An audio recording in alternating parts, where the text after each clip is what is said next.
producing in this area, right in our backyard between UCF and Embry-Riddle and Stetson and Bethune. We've got access to some of the brightest young talent coming out.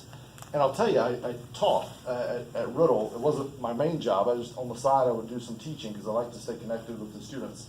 And they came here from all over the world, and they loved it. They would come here and they would discover New Smyrna and other places. They would love it. They would want to stay, but there were no opportunities for them to stay here. So back to the study. The CEOs, they look for talented workforce, which we're producing here, but they're not staying. The number two thing they looked for was a vibrant arts community. Because they said, if you have the arts in order, everything else, you probably got it figured out. You're probably a pretty good place to live if you've got the arts figured out. So there's a lot of towns right now trying to do what we've done already. What we've grown organically over the past however many years, a lot of other communities are trying to spin up overnight as they try to attract these technology firms. So I think we have all the core elements, and we can certainly try to do better, but I think we have the core elements. We're just not leveraging them. When I read the economic development reports, when I look at what we're trying to focus on, I don't think we're positioning New Smyrna strong enough. I don't think we're going after these things hard enough. I would like to see us, incubation space is kind of the buzzword. Riddle was doing a lot of it. It was, a small part of the Microplex project that we did up there to attract that. That building is this giant building. It's full of businesses that are incubating right there. UCF has an incubator just up in Daytona. There's no reason we can't have some of that. In fact, we're closer to the Cape than they are, which is a great opportunity for that incubation. So I would like to see us do that. We've got brownfield all up and down US 1, I think is where we could maybe put that. A lot to be uncovered there, but I absolutely think it should be something we should be focused on. It will diversify our economic base in a way that we desperately need, away from tourism. Our second big thing when we talk about economic development has typically been just residential rooftop growth. And that's also not sustainable. There's been 60-something studies done, and in every study, the taxes generated by your average residential home are not enough to pay for the services that home consumes. So the reality is you need some commercial to offset it, or your taxes are going to go up, or your services are going to go down. One of those things is going to happen. And we're seeing that. We're already feeling it. They're talking about a tax increase in our current budget this year coming up in New Smyrna. Flagler County is talking about a tax increase. This is playing out right here in our backyard. So, great question. I hope I covered most of that for you. Yes? Russ, let me tell you one of my basic concerns being a resident of New Smyrna. And not so much a question, but just to bring it to your attention and opinions. And that is traffic. Yeah. I live on North Beach. If we have a nice little afternoon thunderstorm, I can't leave. Yeah. I don't get anywhere for an hour to go across the causeway. And my concern is if there's a hurricane or another evacuation, are we just going to be a parking lot trying to get off? I know we didn't consult traffic engineers when we decided to build all the condominiums north and all the condominiums south and have two causeways out of town. Are we doomed for this, or is there any hope in the future for improvement? So, traffic. It's on everyone's mind. I live out on 44 and I have traffic problems. The thing that's probably most concerning to me is we're not talking about any solutions to that, but we're adding a lot more capacity. I was talking to somebody right before the event. The concurrency requirements, stated, they used to at least, be a lot tighter in this regard, that you had to make sure, communities had to make sure, as things were built, as residential rooftops were added, you had the roads, the infrastructure, the clean water, the schools, all of these things that, everyday common sense, makes sense to have in place. You had to make sure they were there. We haven't done that. We're not doing it. And that I can see, we're not really even talking about it, going back to that strategic plan. Maybe you're talking about some elements of it. I mean, you bring this up to city staff and they'll tout out something here or there, but it's really not the focus that it should be. We're all feeling this every day. The question is, what do we do about it? What can we do, day one, and then what should we be doing long term? Long term, I think number one, going back to this tourist thing, I think we can, if we try to position ourselves differently, I think we could decrease the volume but increase the quality of our guests in town, which is one source of our traffic issues today. if we can slow down the growth a bit, if we can, curtail that, which there's ways we can do, that's the other element, and that'll be, here forever. So I think those are two things. I think we could focus on moving people, not cars. So how do we get people out of their cars and try to move them as people? So, all options are on the table. Big concern for me is not impacting any one neighborhood in a, terrible fashion. So you think trolleys and trams and things like that. I think they can be done really well. I think they can also be done really terribly. I think we'd have to be very careful about it to make sure it doesn't, A, bankrupt us, because they can be very expensive, and B, to make sure it doesn't, again, negatively impact some neighborhood. But we absolutely should have kind of all options on the table. Another one kind of piggybacking closely on traffic is parking. Everyone talks about parking, right? And let's forget where for just a minute, but let's talk about parking garages. I think a lot of folks think of parking garages and they think, the old monolithic, cement walls of the past. They actually, if you visit college campuses or other places, they're producing parking garages now that you drive by, you don't even realize you're passing a parking garage. They've got these living walls of green space. The top, instead of it just being open for the car to bake in the sun, the top is covered with solar panels. So you get the shade structure up top made out of solar panels that's not only pumping energy back to pay for the garage, but is going back to the grid. So again, we'll have to figure out where, but I absolutely think that's something that should be on the table as a possible solution to our parking. I don't have all the answers. Again, Mayor's Advisory Council, getting the right people in the room to say, where are we feeling this the worst? What are some things we can do about this? We're not the only city to have experienced this. There are solutions out there. There are things we can do. We should be looking long-term though. I mean, your concerns, the kind of safety concerns about evacuation, I mean, that's very real, and we should be looking at that. I'll say no, I'm sorry. I know that you had a conversation with the city manager, and there has been a lot of permits already issued for growth in the future. Did she come up with a number on how many people that is going to be? Yeah, good question. So met with the city manager and some city leadership last week, and I asked her two things. I asked her, one, has a physical impact study or a cost of services study, as it's commonly called, referenced earlier, there's been 90-something done. I said, have we done one as a community? And the answer was no, which tells me a lot. Like, I think it should have been the first thing we do. It would be the first thing that I would push for if elected. The other question I asked was, what has our growth rate been over the past few years, and what does it look like over the next few years? And the answer was, what it's been over the past few years is about 2%. That's the number we've all heard. We're having only 2% growth rate, nothing to worry about.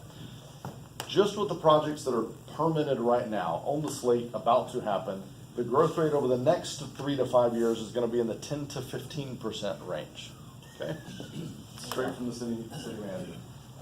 There's a rule in finance to just put that in perspective. Right now, we're at about 30,000 people in town, so just a little shy of that. There's a rule in finance called the rule of 70. If you take a growth rate, take an interest rate or a growth rate, you divide it into the number 70, whatever the result is, tells you how long it takes for that to double. So when you invest your money with Brian, he'll talk to you about this, but the rule of 70. So at a growth rate of 10%, 7 years, city doubles. 30,000 becomes 60,000. That's roughly the size of Port Orange.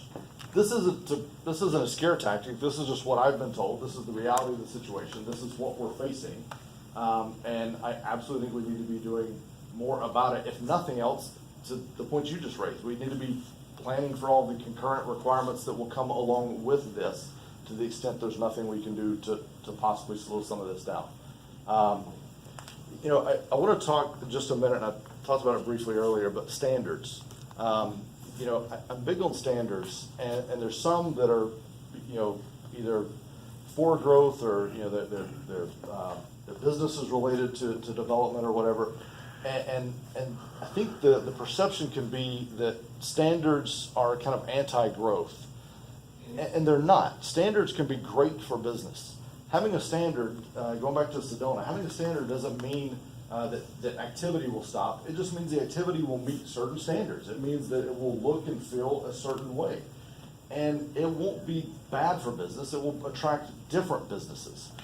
There will certainly be folks that say, yeah, I'm not gonna build in New Smyrna Beach. There'll be developers that say, I don't wanna work with New Smyrna Beach, it's too hard. There are people that don't wanna work with Sedona, Arizona. Sedona, Arizona is A-okay with that.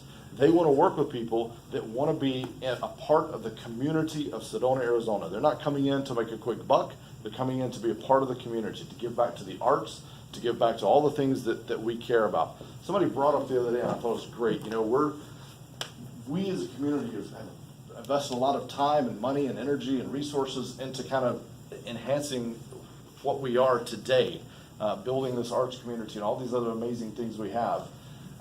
In some ways, there are people coming in from, let's say, Canada, that are profiting off of this. That they're selling the product that we've created, and as in doing such, they're actually devaluing that product. Long term, certainly, it will devalue that product. So I'd like to see that stop. I'm not clear how that's happening. So the value of living in New Smyrna Beach is high right now because of all the things that we've done over the years as a community to protect and preserve New Smyrna Beach as it is today. So as a development like Coastal Woods comes in, they can sell that as, you know, this is New Smyrna, you're gonna be a part of this great community. But the reality is, it's a catch-22. Too much of that, and it will no longer be the New Smyrna of today. So they're making a profit off of what we are, and then they'll be long gone on to the next town to build in, and we're dealing with these impacts and trying to figure out a way to manage all these issues that we've talked about today. Follow up on that. I mean, I know that there are all these places slated and the developers feel sure that they're going to be sold. What if they're not? I mean, there is the possibility that they won't sell. And, you know, and several of those developments are tiered developments or whatever you call it. Yeah, you know, phased, so yeah. phased developments. So that, you know, a certain part is gonna be done and then all has to be sold, or 75% has to be sold before they go on with the next phase.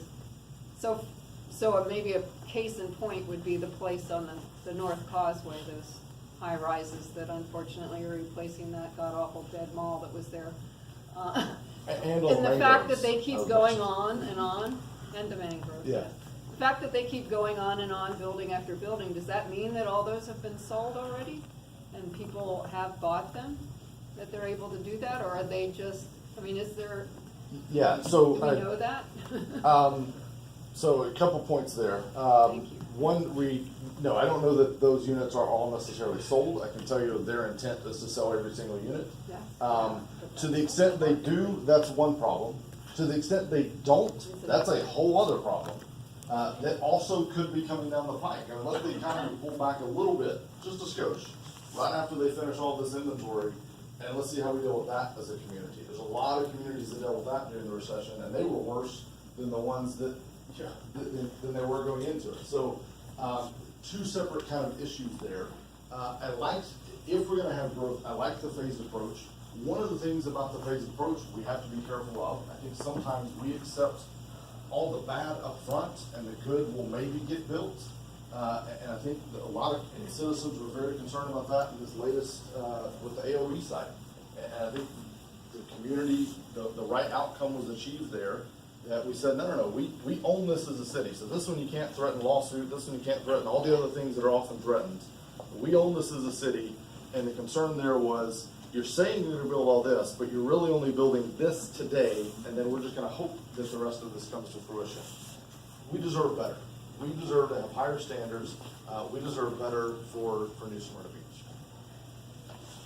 Yes? We are a low-lying coastal community. Yes. Which is growing at an increasing rate. And I have a lot of concerns that our existing planning and zoning guidelines and building codes and sort of development guidelines don't take into account a lot of the information that we know about what's coming in the future.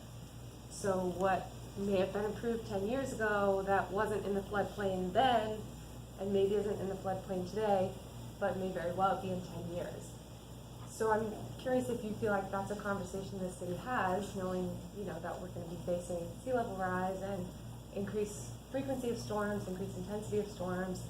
saltwater intrusion and a lot of these things that are gonna impact our small coastal community, how can we make sure we're planning for that and shaping our development guidelines so that we're thinking of our natural resources and we're thinking of our infrastructure that we don't wanna have to rebuild Yeah. after every storm. I don't know if everybody heard that, but Annie just volunteered to be on the mayor's advisory. No, that's, everything you said is spot on. I think the short, I'm probably not gonna touch on every element of it, but the short answer is, I don't believe enough has been done. And the point you raised though, some of these things were approved 10 years ago. One of the things that I think we could do better at is, things that were approved a long time ago, when they come back, first of all, everything approved from this point forward should have end dates. It should have a revisit date, as almost everything in business does. There are very few things that are perpetuity in business. It's just not good business. So anything done from this point forward, we should have end dates on. To the extent variances and things like that are granted, for a particular cause at a particular time, that shouldn't be transferable. That's another thing that happens pretty often. It's almost a form of flipping, where someone that knows the local system and they know they can work it, they'll buy a piece of property, get the variance, and then sell it to somebody down the road. They never intended to build, they just improved the value by getting the variance. So we gotta stop those two things first of all. And then the issues you just talked about. One of the things that is we hear quite often again is, we don't like it, but there's nothing we can do. And the developers will say, if you don't let us do this, we'll sue you for taking, is the legal term. I think some of the things you just raised, I would like to get the best attorneys that we can afford to look at and say, is this a way we can possibly combat this? To the extent we can, let's do it. Another thing I'd look at in that space is, there are ways communities can invest in themselves. So there's land to trust, there's purchasing and development rights. One idea that I read that, if I read correctly, Port Orange has done, that I would like for us to look at, and we probably wouldn't be able to do it on a wide scale, but we could maybe do it on a small scale. The wetland credits, how the developer wants to build on a wetland, so they buy credits from somewhere else and then they can destroy yours. Why can't we be the wetland credit? Why can't somebody buy our wetlands so they can build somewhere else? And then ours are protected forever by law in perpetuity. That's one thing I do support in perpetuity. Counter my last statement. So, again, probably not a wide scale thing, but it would be probably budget neutral. In fact, we might even make a dime or two, and it would protect us. Same with the purchasing and development rights and some of these other things. I think if done the right way, they wouldn't have a huge budget impact. We could afford it. We could certainly put it to the citizens, as you talked about earlier. It could be the citizens to vote on whether it's something we were to fund. And I think we should be exploring those. We should be exploring those solutions. Did I answer enough of that? Yeah. And I would love to talk to you about it more for sure. You had it. Is your hand going up? You touched on it a little bit about, and you didn't call it by name, but talking about youth infill. I know that was part of your vision. Yes. So again, back to the data and the studies. The most expensive space we can use as a community is our green space. And the least expensive space we can use is our brownfield space, so the infill space. So all along US 1, I see we have tremendous opportunity back to the economic development. As we look at applying incentives, I'd love to see us focusing on those things. It's already paved over, the trees are already cut, it's already there. Let's try to focus on that. I don't think we should be using as much green space as we're currently using. To the extent we have to, for whatever reason, going back to some of my earlier things, I think we should have extremely high standards related to environmental concerns, architectural, the way things look, the way they feel, the way they respect the environment. I've talked about Florida Days before.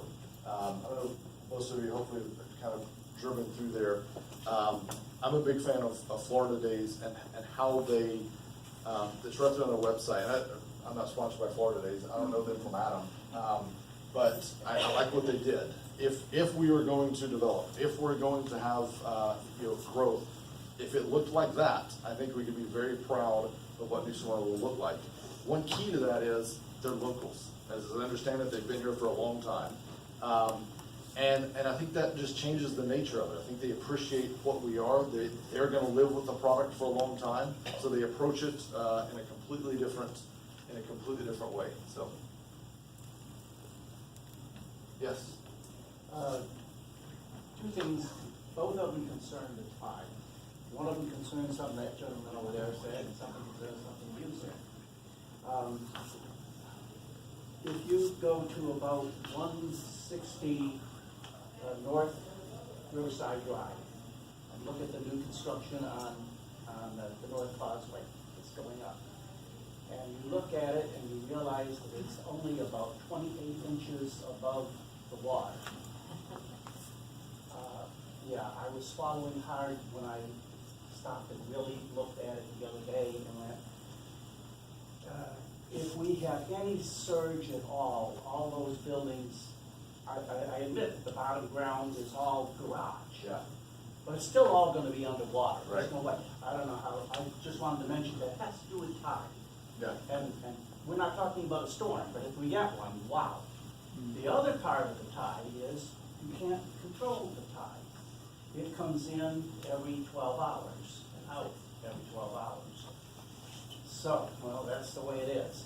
If you look on Flagler Avenue, North Beach, these people who live on North Beach who can't get off North Beach. When the high tide is in, let's say the high tide comes in on Saturday and it's at 11 o'clock. On Sunday, it comes in at 12 o'clock. Okay? They close the beach. And they close the beach way before the high tide. Yeah.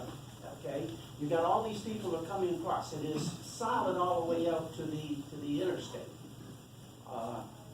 There's no way for anybody to know that the beaches are closed. Now, this has to do partly with the county, because the county doesn't ask the city about closing, they just close it. But all the people are trying to get there, and then they come to the beach and they can't go anywhere. Yeah. They're stuck. Yeah. I don't know what the solution is. I don't know if we can take a look at some kind of a sign, something that lets people know that the beaches are closed. I There is think- a sign now on 44 that says beach is closed. Is there one? Yeah, it's one of those Yeah. mobile signs with a It's- blinking A light. portable sign, but it There's does a go off. small portable sign that's out there. I can tell you, a couple of years ago, first of I all, saw it when I was there, but- Well, I guess I don't see it because I'm stuck on the beach. you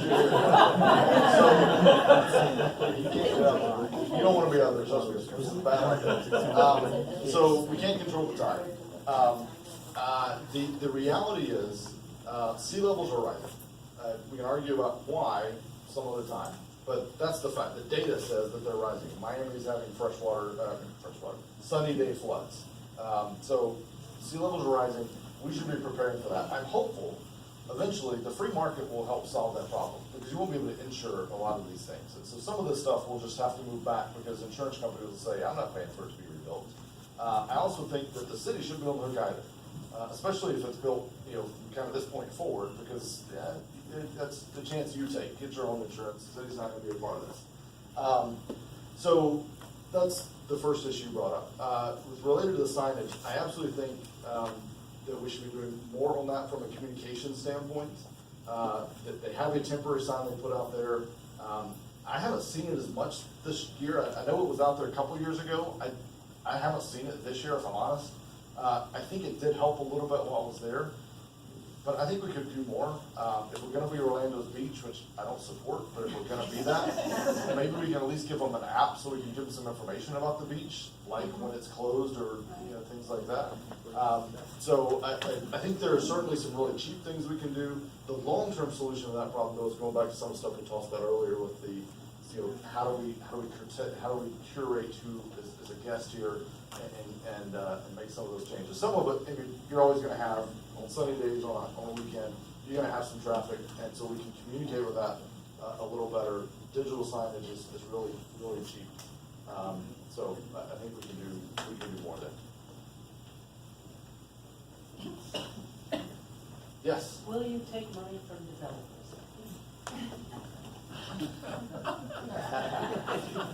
I'm pausing only because I was kind of trying to come up with a good joke. What I wanted to say is if you still have to ask after everything I just said. No, absolutely not. I haven't taken any, won't take any, haven't taken any PAC money, will not take any PAC money. If nothing else on that one, just kind of for the optics of it, but absolutely not. I'm not their candidate. I'm running from a different angle. I'm running from a love for New Smyrna than what it is today.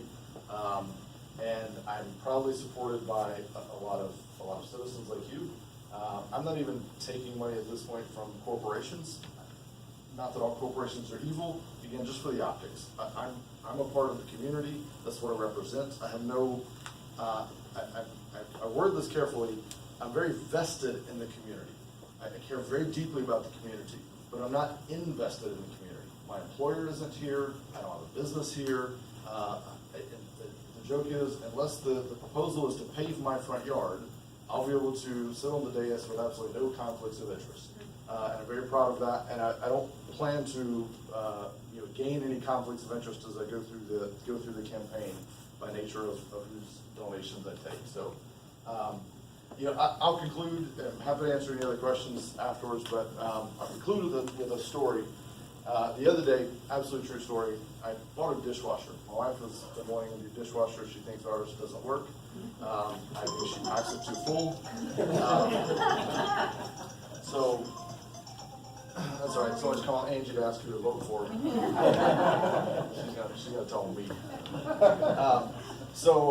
So I go to Lowe's and I buy this dishwasher, and they ask, do you want the installation package? It's like $100. And I was like, no, I can install a dishwasher. And because I'm a DIY guy, I'm a do-it-yourselfer. I like to just dig in, figure it out, do it myself. And so I get this dishwasher home, and I start taking the old one out, and I turn off the electricity. The dishwasher is one of those great appliances that mix water and electricity. So I did remember to turn off the electricity. So I unhook the electricity, get it pulled out, I start unhook the drain hose, and then I unhook the supply line. Some of you know where this is going. That's where the water goes into the dishwasher. I hadn't turned off that source. So water starts spraying everywhere, so I quickly crawl over, get under the sink, turn the supply line off. And I stand up, I'm standing in my kitchen, the dishwasher's out, water all around me, kitchen's just a disaster, water everywhere, looked like a wetland in there. Developer called, wanted to build in my kitchen. So I'm standing there, and I thought actually about the campaign. And what my thought is, I'm a DIY guy, but this isn't something that any one person, especially me, can do alone. This is a community. This is something we all have to kind of rally and fight for. So I'm very grateful for you all being here tonight, because I can't do this alone. I need folks like you to be involved, to vote, to help to get the word out. If you support me, please do that. I need it. It's that important. The time is now. If we're going to make a difference, I think we have to make a difference now. And I hope I can make a difference. And I hope I can represent you as mayor of New Smyrna Beach. So,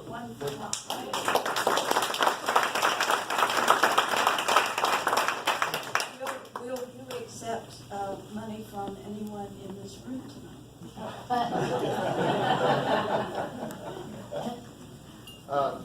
yes, I will. That's the awkward part for me. So. Let me help you. Talk to Susan. Yeah. The process for doing that.